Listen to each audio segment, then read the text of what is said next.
सास का घूंघट पार्ट 4।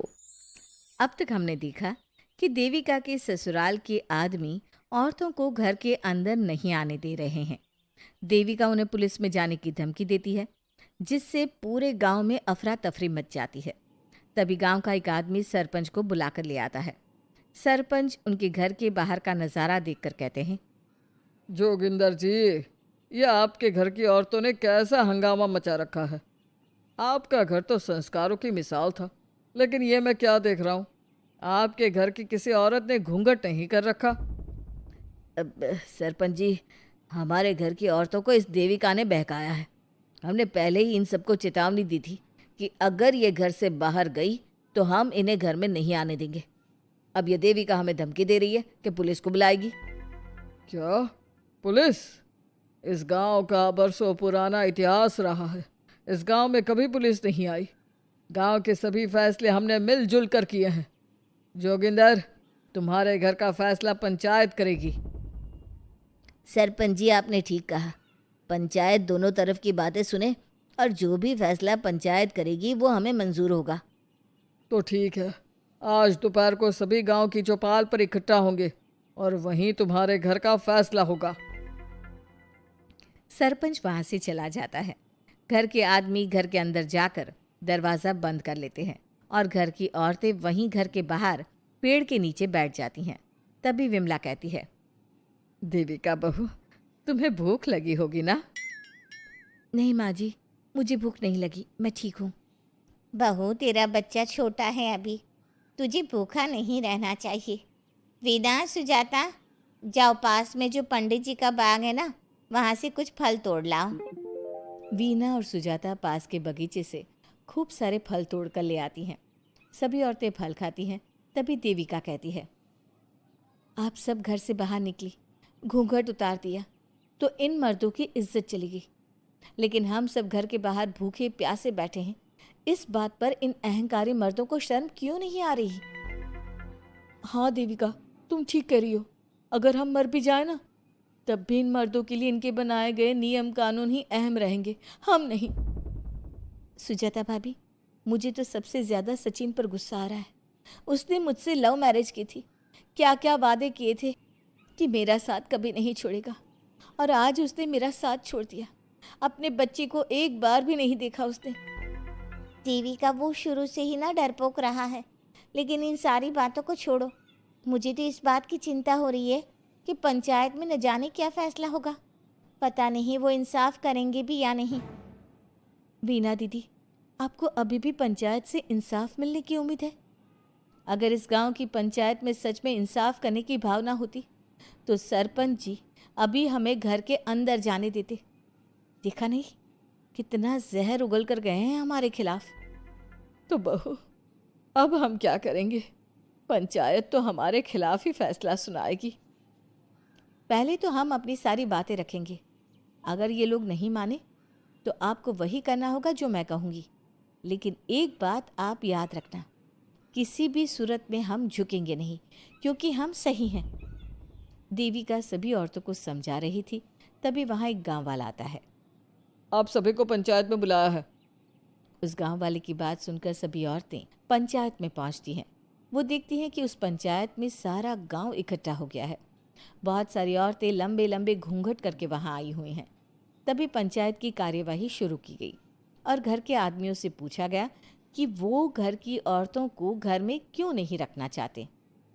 हमारे घर की औरतें ना तो घूंघट उतारती है और ना ही किसी डॉक्टर से इलाज करवाती है, और हमारे मना करने के बाद भी इन सब ने घर से बाहर कदम रखा, हमसे ऊंची आवाज़ में बात की।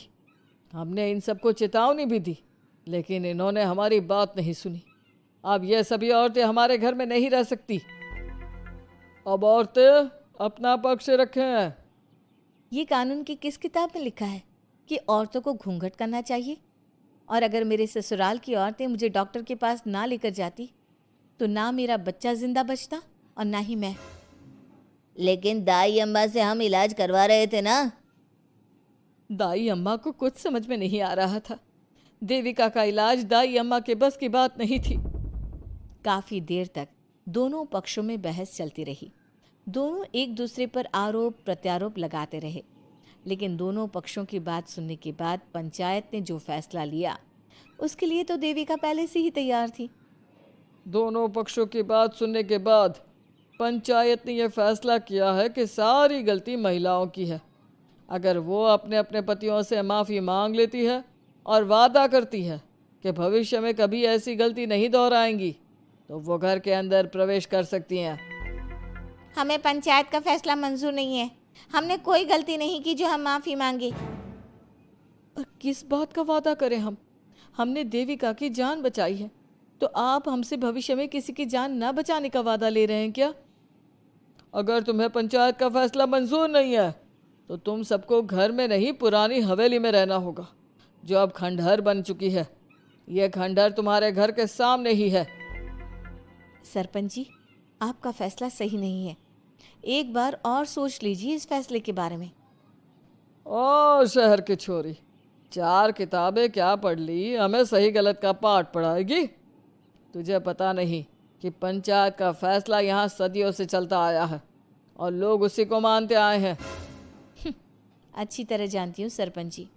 अगर मैं चाहूँ तो आपके इस फैसले को कोर्ट की चौखट तक ले जा सकती हूँ। पुलिस को बुलाकर अभी घर के अंदर जा सकती हूँ। पंचायत और घर के आदमियों की शिकायत पुलिस में कर सकती हूँ और अपने बच्चे को उसका हक दिलवा सकती हूँ। लेकिन नहीं, मैं ऐसा नहीं करूँगी। मैं उसी खंडहर में रहूँगी और इस गांव के आदमियों को दिखा दूंगी कि औरत खंडहर को भी महल बना सकती है, और वो भी बिना किसी आदमी की मदद के। सारे गांव की औरतें देविका की बातें सुनकर हैरान हो जाती है। उनका जीवन घूंघट और घर के 4 दीवारी के बीच में ही था। कोई औरत अपने हक के लिए पंचायत से भी टकरा सकती है, ये बात उन्होंने पहली बार सुनी थी। अब देविका घर की औरतों के साथ खंडहर में चली जाती है। माँ जी, ये खंडहर तो काफ़ी पुराना है। भाभी, खंडहर पुराने ही होते हैं। मुझे तो डरावना भी लग रहा है।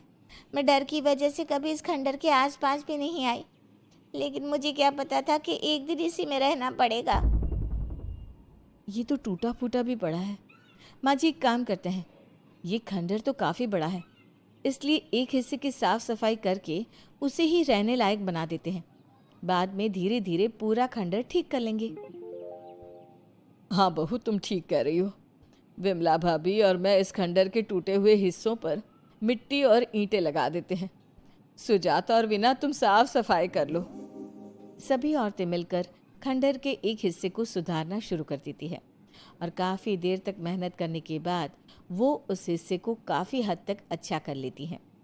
और इसी तरह रात हो जाती है। सभी औरतें बैठकर बात करती है।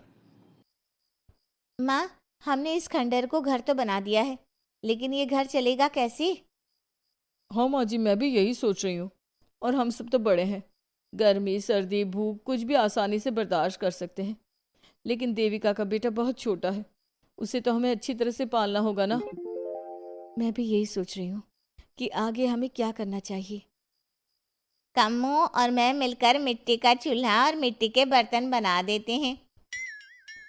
कुछ दिन के लिए खाने का इंतज़ाम भी हो जाएगा, क्योंकि यहाँ पर खेत और बाग बगीचे आसपास ही है, कहीं से कुछ भी ले सकते हैं।